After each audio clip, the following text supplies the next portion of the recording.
रहीम अस्सलाम वालेकुम students.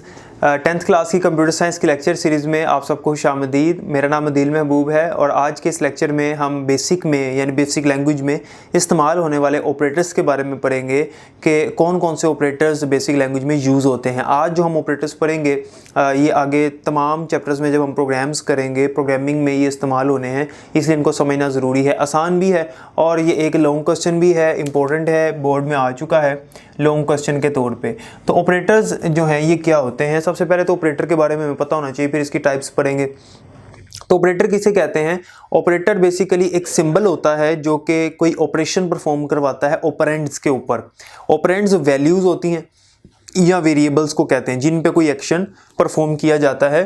For example मैं लिखता हूँ a + b, तो प्लस जो है ये ऑपरेशन परफॉर्म करवा रहा है a और b के ऊपर। तो a और b यहाँ पे ऑपरेंड्स हैं और प्लस यहाँ पे हमारा ऑपरेटर है जो कि ऑपरेशन परफॉर्म करवा रहा है। तो ये एक सिंबल है जो कि कोई ऑपरेशन परफॉर्म करवाता है। तो अब बेसिक लैंग्वेज में इस्तेमाल होने वाले ऑपरेटर्स कौन कौन से हैं उनके बारे में पढ़ते हैं। तो सबसे पहले हमारे पास जो ऑपरेटर इस्तेमाल होता है वो है अरिथमेटिक ऑपरेटर्स।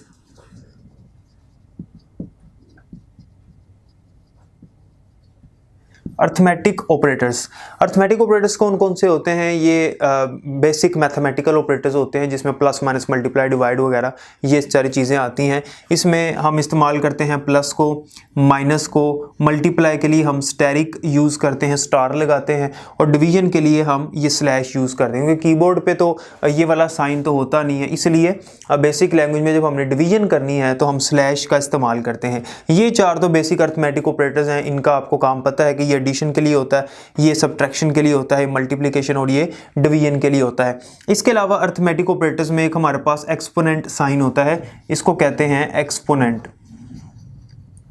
ये पावर के लिए यूज होता है जब हमने किसी नंबर की या किसी वेरिएबल की एक्सपोनेंट पावर बनानी हो। फॉर एग्जांपल अगर मैंने 2 का स्क्वायर करना है तो हम यहाँ पे लिखेंगे 2, इस तरह से लिखेंगे। ये एक्सपोनेंट का साइन लगा के कीबोर्ड पे मौजूद होता है। ये लगा के अगर हम 2 लिखेंगे इसका मतलब है 2 का स्क्वायर।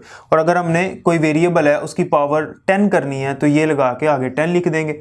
ठीक है, क्योंकि हम बेसिक लैंग्वेज में हमारे पास कोई ऐसी सर्विस नहीं है कि हम इस तरह से a लिख के तो ऊपर इस तरह 10 लिख सकें पावर में, जिस तरह मैथमेटिक्स में करते हैं। तो उसके लिए फिर उसने हमें ये एक्सपोनेंट का सिंबल दिया हुआ है अरिथमेटिक ऑपरेटर्स में। इसके अलावा एक और सिंबल होता है जिस तरह से माइनस का है, ये भी वही है, इसे हम कहते हैं निगेशन। माइनस का सिंबल तो हम दो वैल्यूज के दरमियान में लगाएंगे सब्ट्रैक्शन के लिए, लेकिन ये हम क्या करते हैं किसी भी वेरिएबल या किसी भी वैल्यू के लेफ्ट साइड पे लगा देते हैं, पहले ये उसका साइन चेंज कर देता है। जैसे फर्ज करते हैं कि a की वैल्यू है मेरे पास 2, तो अगर मैं -a लिखूंगा तो ये जो निगेशन का साइन है ये क्या कर देगा, a की वैल्यू को -2 कर देगा। और अगर a की वैल्यू -2 होती पहले से तो -a लिखने से क्या होना था कि a की वैल्यू +2 हो जानी थी। तो निगेशन का साइन क्या करता है, साइन को चेंज करता है, प्लस है तो माइनस और माइनस है तो प्लस कर देता है। हमने वेरिएबल के या वैल्यू के लेफ्ट साइड पे लगाना होता है। नेक्स्ट है हमारे पास मोड का ऑपरेटर जिसे मॉडुलस कहते हैं, इसे कहते हैं मॉडुलस। हमने मोड लिखना होता है, सिंपल इंग्लिश में MOD मोड लिखना होता है। मोड क्या करता है, ये ऑपरेटर हमें दो नंबरों को डिवाइड करके जो रिमाइंडर बचता है वो आंसर देता है। अब आपको पता होना चाहिए रिमाइंडर किसे कहते हैं। फॉर एग्जांपल अगर मैं करूं 3 mod 2, अगर हम 3 mod 2 करते हैं तो ये डिवाइड करेगा 3 को 2 से, 2 1 2 आएगा, नीचे बच गया 1। अब पॉइंट नहीं लगाना, जो चीज़ यहाँ पे आ गई इसको हम कहते हैं रिमाइंडर।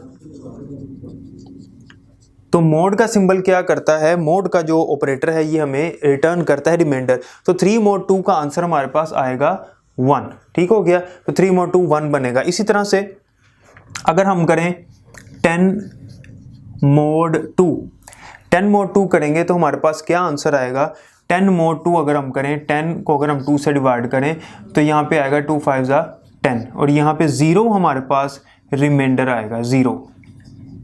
तो इसका आंसर हमारे पास आएगा 0 और इसका आंसर हमारे पास 1 आ गया। तो इस तरह से हम मोड निकालते हैं। तो मोड का ऑपरेटर हमें क्या रिटर्न करता है, रिमाइंडर रिटर्न करता है। और लास्ट पे जो अरिथमेटिक ऑपरेटर्स में है वो हमारे पास, इसे हम बैक स्लैश कहते हैं, यानी ये तो स्लैश है डिवीजन के लिए और ये बैक स्लैश है उल्टा स्लैश, ये भी हमारे कीबोर्ड पे सिंबल होता है। इसका मतलब होता है इंटेग्रल डिवीजन।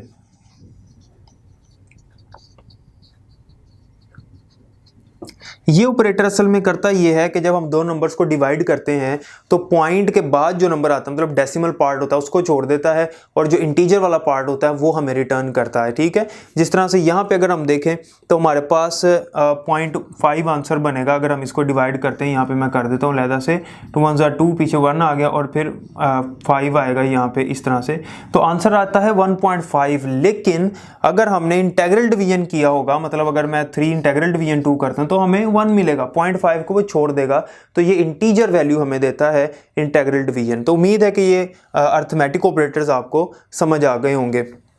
अर्थमेटिक ऑपरेटर्स के बाद जो नेक्स्ट हमारे पास ऑपरेटर्स हैं बेसिक लैंग्वेज में, उनमें सबसे पहले अर्थमेटिक ऑपरेटर के बाद आता है रिलेशनल ऑपरेटर्स।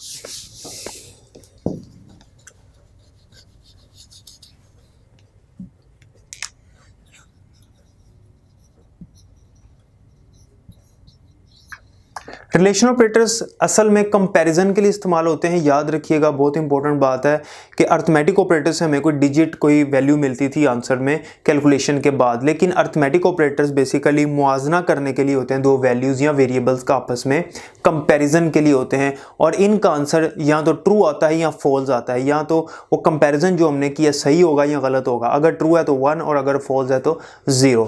तो रिलेशनल ऑपरेटर में हमारे पास सबसे पहले आता है ग्रेटर देन का साइन, उसके बाद आता है लेस देन का साइन, ग्रेटर इक्वल्स टू आता है, लेस देन इक्वल्स टू आता है, इसके अलावा इक्वल्स टू आता है और नॉट इक्वल्स टू आता है। ये हमारे पास रिलेशनल ऑपरेटर्स हैं 6। ये ग्रेटर देन का साइन है। फॉर एग्जांपल अगर मैं लिखता हूँ a ग्रेटर देन b, और अगर a की वैल्यू 2 है और b की वैल्यू 3 है तो हमारे पास ये आंसर फॉल्स आएगा, क्योंकि a ग्रेटर देन b नहीं है। इसी तरह से लेस देन, इसी तरह से ग्रेटर इक्वल्स टू। अब ग्रेटर इक्वल्स टू अगर हम देखें a greater than equals to b, greater than equals to b, तो ये क्या बनेगा? क्या a की वैल्यू b से ग्रेटर है? नहीं है। क्या a की वैल्यू b के इक्वल है? नहीं है, दोनों ही नहीं है, ना ग्रेटर है ना इक्वल है, तो फिर ये भी फॉल्स है। लेकिन अगर मैं लिखूं a less than equals to b, तो a की वैल्यू b से लेस है, इतनी बात ठीक है, चाहे इक्वल नहीं है लेकिन लेस तो है, तो फिर आंसर ट्रू आएगा। तो ये रिलेशनल ऑपरेटर्स होते हैं। इसी तरह से अगर मैं नोट की बात करूँ, a not equals to b, वो कह रहा है कि a जो है वो b के इक्वल नहीं है, दोनों आपस में इक्वल नहीं है, तो बिल्कुल सही है, दोनों इक्वल नहीं है, तो इसमें भी आंसर हमें ट्रू मिलेगा। तो ये होता है नॉट इक्वल्स के लिए कि ये हमें आंसर देता है ट्रू या फॉल्स। ये रिलेशन ऑपरेटर्स होते हैं। रिलेशन ऑपरेटर्स के बाद जो नेक्स्ट ऑपरेटर्स हैं वो हैं लॉजिकल ऑपरेटर्स।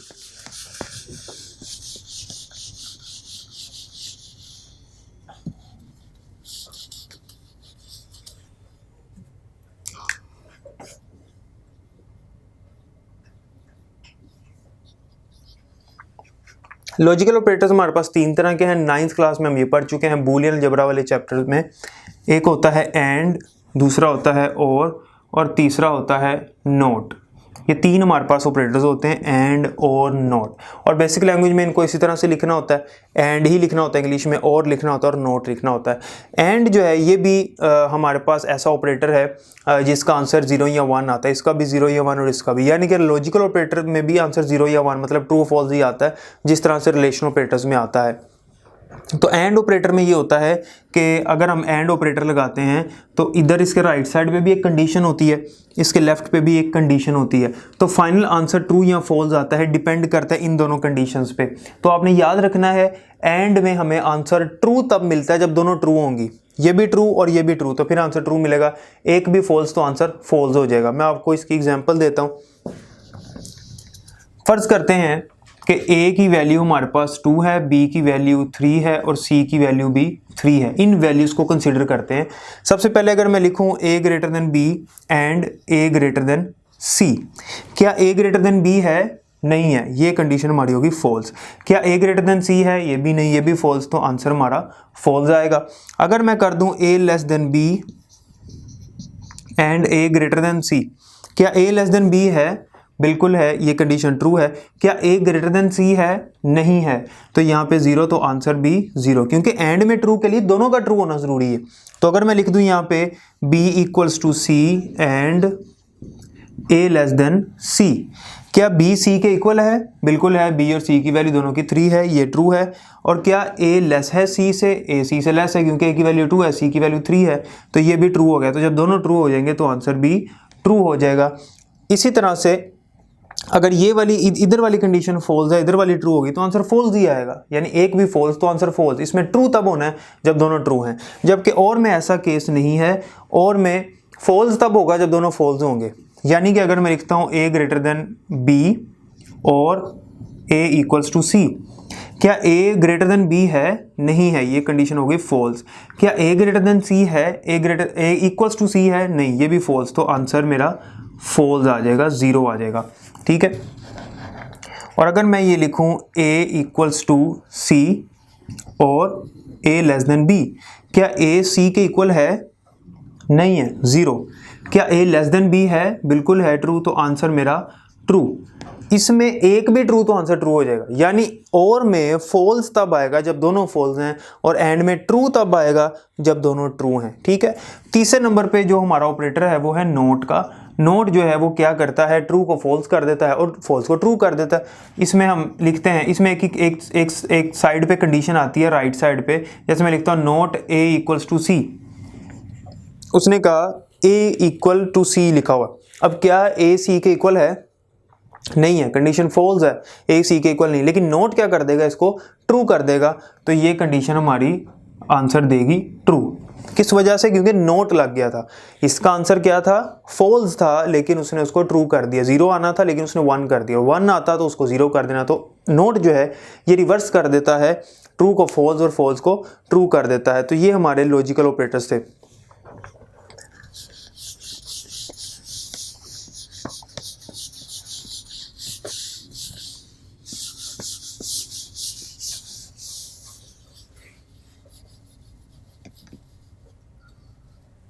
नंबर 4 पे है कंकैटिनेशन ऑपरेटर। कंकैटिनेशन ऑपरेटर जो है इसको रिप्रेजेंट करते हैं हम प्लस के साइन से। अब आप सोच रहे होंगे कि प्लस जो है ये तो एक अर्थमेटिक ऑपरेटर हमने पढ़ा था जो कि एडिशन करता है। यहाँ पे प्लस का मतलब एडिशन करवाना नहीं है, यहाँ पे प्लस का मतलब है कंकैटिनेट करवाना। कंकैटिनेट का मतलब होता है कंबाइन करना, इकट्ठा करना, मिला देना। तो जब हम दो स्ट्रिंग वैल्यूज को, अभी तक तो हम न्यूमेरिक वैल्यूज की बात कर रहे थे, जब दो स्ट्रिंग वैल्यूज को आपस में प्लस करने की कोशिश करेंगे तो वो ऐड तो नहीं ना होंगे, वो आपस में कंबाइन हो जाएंगे। फॉर एग्जाम्पल मैं एक प्रोग्राम यहाँ लिखता हूँ, लाइन नंबर 10 पे लिखता हूँ एक variable a string is equals to a b. Double quotes में हम लिखते हैं स्ट्रिंग वैल्यू, ये मैं बता चुका हूँ वेरिएबल वाले टॉपिक में। लाइन नंबर 20 पे मैं लिखता हूँ b string is equals to c d. और लाइन नंबर 30 पे मैं लिखता हूँ c string is equals to a string plus b string. a string की वैल्यू क्या है? ए बी, और बी स्ट्रिंग की वैल्यू क्या है? C d. और सी स्ट्रिंग मैंने एक वेरिएबल लिया, उसमें वैल्यू स्टोर करवाई a string plus b string. तो ए स्ट्रिंग की वैल्यू है हमारे पास ए बी और बी स्ट्रिंग की वैल्यू है सी डी। तो ये प्लस का साइन यहाँ पे क्या करेगा? इन दोनों वैल्यूज को इकट्ठा कर देगा, कंबाइन कर देगा। तो जब मैं इसको प्रिंट करूंगा लाइन नंबर 40 पे स्क्रीन पे, जब मैं प्रिंट करूंगा प्रिंट सी स्ट्रिंग की वैल्यू प्रिंट करूंगा, तो क्या प्रिंट होगा? प्रिंट होगा ए बी सी डी, बिल्कुल इस तरह इकट्ठा नजर आएगा, क्योंकि ये क्या कर रहा है? कंकैटिनेट कर रहा है, दोनों वैल्यूज को आपस में कंबाइन कर रहा है। तो ए बी और सी डी को उसने कंबाइन करके हमें दिखाया स्क्रीन पे, क्योंकि हमने उनके दरमियान में प्लस का साइन लगाया था। तो जब प्लस का साइन इस्तेमाल होगा दो स्ट्रिंग वैल्यूज या वेरिएबल्स के दरमियान में, तो वहां पे क्या काम करेगा? वहां पे कंकैटिनेशन करेगा, कंकैटिनेट कर देगा दोनों वैल्यूज को। जबकि जब हम न्यूमेरिक वैल्यूज के दरमियान में इसको लगाएंगे तो वहां पे एडिशन करेगा, प्लस करेगा। कंकैटिनेशन के बाद आगे है असाइनमेंट ऑपरेटर।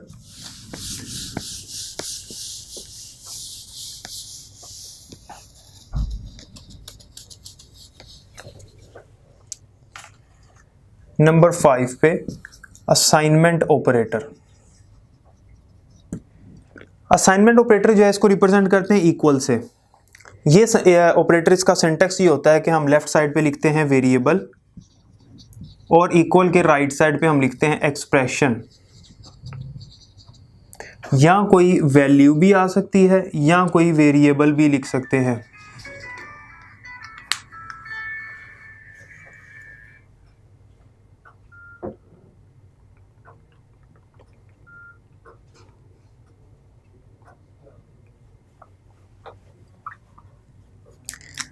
लेफ्ट साइड पे वेरिएबल और राइट साइड पे एक्सप्रेशन, वैल्यू या वेरिएबल लिख सकते हैं। जो हमने वेरिएबल लिखा होगा, जो राइट साइड पे कोई एक्सप्रेशन है या वैल्यू है या वेरिएबल, उसकी वैल्यू आगे मिल जाएगी इस वेरिएबल को। फॉर एग्जांपल मैं लिखता हूँ a इज इक्वल्स टू 2 + 3, ये एक्सप्रेशन की एग्जांपल है। तो 2 और 3 आपस में प्लस होंगे, मतलब 5, और वो मिल जाएगा a को, तो a की वैल्यू हमारे पास हो जाएगी 5। इसी तरह से अगर मैं लिखूँ a इज इक्वल्स टू 10, तो 10 जो है वो मिल जाएगा a को, a की वैल्यू हो जाएगी 10। ये एग्जांपल है वैल्यू वाली। और अगर मैं लिख दूं a is equals to b, और फर्ज करते हैं कि b की वैल्यू जो है हमारे पास 3 है, यहाँ से देख लेते हैं b की वैल्यू फर्ज करते हैं 3 है, तो 3 मिल जाएगा a को, तो a हमारे पास हो जाएगा 3। तो राइट साइड पे हम वेरिएबल, वैल्यू या एक्सप्रेशन में से कुछ भी लिख सकते हैं, जबकि लेफ्ट साइड पे हमेशा वेरिएबल होगा। अगर लेफ्ट साइड पे हमने वेरिएबल के अलावा कोई वैल्यू या एक्सप्रेशन लिखा तो गलत हो जाएगा, वो एक सिंटैक्स एरर आ जाएगा, ये बात आपने याद रखनी है। तो असाइनमेंट ऑपरेटर जो है ये वैल्यू असाइन करता है किसी वेरिएबल को, किसी एक्सप्रेशन की, या कोई डायरेक्ट कोई कॉन्स्टेंट वैल्यू या किसी वेरिएबल की वैल्यू असाइन करने के लिए इस्तेमाल होता है, यानी कि उसको अलॉट करता है। अगला टॉपिक जो है हमारा वो ऑपरेटर प्रेसिडेंस का है। प्रेसिडेंस, ये आर्टिकल नंबर हमारा 2.11.6 बनता है। प्रेसिडेंस किसे कहते हैं, ये आपने बुक से एक टेबल देखना है। प्रेसिडेंस कहते हैं कि ऑपरेटर्स जब हमारे पास एक ही एक्सप्रेशन में बहुत सारे आ जाएं, तो उनमें हमने पहले किसको सोल्व करना होता है, किसकी प्रायोरिटी सबसे ज़्यादा है। प्रेफरेंस, प्रेसिडेंस से मुराद होता है प्रेफरेंस, तरजीह किसकी ज़्यादा है। जैसे मैथमेटिक्स में हम लोग पढ़ते हैं कि पहले हमने डिवीजन करनी होती है, फिर हमने मल्टीप्लिकेशन, फिर एडिशन और फिर सब्ट्रैक्शन। इसी तरह से जो अभी हमने सारे ऑपरेटर्स पढ़े हैं, असाइनमेंट ऑपरेटर पढ़ा, एक्सपोनेंट का पढ़ा, अरिथमेटिक पढ़े, रिलेशनल पढ़े, लॉजिकल पढ़े, कंकैटिनेशन पढ़ा, जितने भी ऑपरेटर्स पढ़े हैं, इनमें अगर कुछ एक से ज़्यादा ऑपरेटर अगर एक एक्सप्रेशन में आ जाए, तो पहले किसको सोल्व करना है, उसकी प्रेफरेंस उसने यहाँ पे लिखी हुई है। जैसे वो कहता है कि सबसे पहले आपने सोल्व करना होता है ब्रैकेट को, अगर तो ब्रैकेट लगी है तो पहले आपने उसको सोल्व करना होता है। उसके बाद वो कहता है कि आपने एक्सपोनेंट साइन को यूज़ करना है, उसको सोल्व करना है। उसके बाद निगेशन, फिर मल्टीप्लिकेशन, डिवीजन, फिर इंटेग्रल डिवीजन, फिर मॉडुलस, फिर प्लस माइनस, फिर रिलेशनल ऑपरेटर सारे आ जाते हैं, फिर नोट, एंड, और लास्ट पे असाइनमेंट ऑपरेटर। तो ये एमसीक्यू भी है, वो पूछ सकता है कि इनमें से सबसे लो प्रायोरिटी, हाईएस्ट प्रायोरिटी किसकी है, लोएस्ट प्रायोरिटी किसकी है, तो वो 4 ऑप्शंस दे के पूछ सकता है। तो ये आपने याद रखना है। और एक बात, ये जो सोल्व हमने करना होता है एक्सप्रेशन, ये हम मैथमेटिक्स में करते हैं। कंप्यूटर में हमने सिर्फ एक्सप्रेशन लिखना है, वो उसको सोल्व करके उसके मुताबिक हमें आंसर देगा, इस प्रेफरेंस के मुताबिक जो मैंने आपको बताया बुक में मौजूद है, जो अभी मैंने आपके सामने बोली।